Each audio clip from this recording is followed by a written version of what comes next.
ಲಖನೌ ಕೆಡಿ ಸಿಂಗ್ ಬಾಬು ಕ್ರೀಡಾಂಗಣದಲ್ಲಿಂದು 3 ದಿನಗಳ ಸಂಸತ್ ಖೇಲ್ ಮಹಾಕುಂಭ ಕಾರ್ಯಕ್ರಮಕ್ಕೆ ರಕ್ಷಣಾ ಸಚಿವ ರಾಜನಾಥ್ ಸಿಂಗ್ ಚಾಲನೆ ನೀಡಿದರು.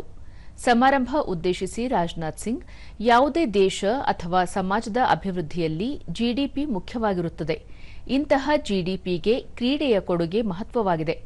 ಕಳೆದ 10-12 ವರ್ಷಗಳಲ್ಲಿ ಕ್ರೀಡೆಯಲ್ಲಿ ನವಯುಗ ಆರಂಭವಾಗಿದ್ದು, ಕ್ರೀಡೆಯೂ ಸಹ ಜೀವನ ರೂಪಿಸಬಲ್ಲದು ಎಂಬುದು ಸಾಬೀತಾಗಿದೆ ಎಂದು ಹೇಳಿದರು.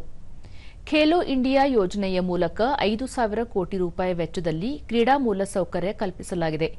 ಗ್ರಾಮೀಣ ಭಾಗದಲ್ಲೂ ಕ್ರೀಡೆಯ ಉತ್ತೇಜನಕ್ಕೆ ಪೂರಕ ವ್ಯವಸ್ಥೆ ಕಲ್ಪಿಸಲಾಗಿದೆ.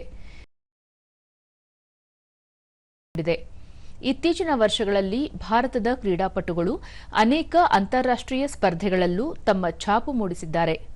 ಒಲಿಂಪಿಕ್ಸ್ನಂತಹ ಜಾಗತಿಕ ಕ್ರೀಡೆಯಲ್ಲೂ ಪದಕ ಪಟ್ಟಿಯಲ್ಲಿ ಗಮನ ಸೆಳೆಯುವ ಸಾಧನೆ ತೋರಿದ್ದಾರೆ ಎಂದು ಹೆಮ್ಮೆಯಿಂದ ಹೇಳಿದರು. ರಾಷ್ಟ್ರೀಯ ಶಿಕ್ಷಣ ನೀತಿಯಲ್ಲಿ ಕ್ರೀಡೆಯನ್ನು ಒಂದು ವಿಷಯದ ರೂಪದಲ್ಲಿ ಕಲಿಸಿಕೊಡಲಾಗುತ್ತಿದೆ. ಪ್ರಥಮ ರಾಷ್ಟ್ರೀಯ ಕ್ರೀಡಾ ವಿಶ್ವವಿದ್ಯಾಲಯ ಪ್ರಾರಂಭವೂ ಇದಕ್ಕೆ ಪೂರಕವಾಗಿದೆ. ಇದರಿಂದ ಹೆಚ್ಚಿನ ಸಹಕಾರ ದೊರೆಯಲಿದೆ.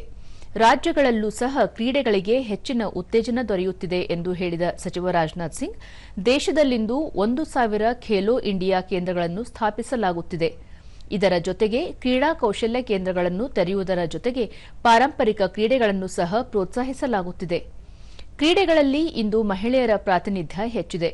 2047ರ ವಿಕಸಿತ ಭಾರತ ನಿರ್ಮಾಣಕ್ಕೆ ಕ್ರೀಡಾಪಟುಗಳ ಕೊಡುಗೆಯೂ ಮುಖ್ಯವಾಗಿದೆ ಎಂದು ತಿಳಿಸಿದರು. खेलो इंडिया अभियान के तहत हमारी सरकार स्पोर्ट्स इंफ्रास्ट्रक्चर पर करीब 5,000 करोड़ रुपए खर्च कर चुकी है और बढ़ते हुए स्पोर्ट्स इंफ्रा की वजह से अब ज्यादा खिलाड़ियों के लिए खेल से जुड़ना पहले की अपेक्षा आसान हो गया है।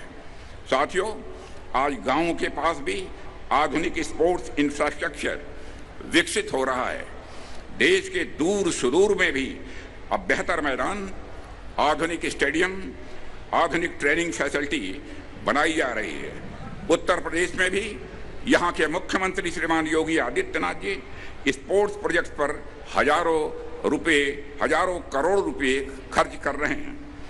लखनऊ में भी खेल सुविधाओं का विस्तार तेजी से हो रहा है, मगर मेरी इच्छा है कि लखनऊ में हर खेल की वर्ल्ड क्लास फैसिलिटी बनकर तैयार हो।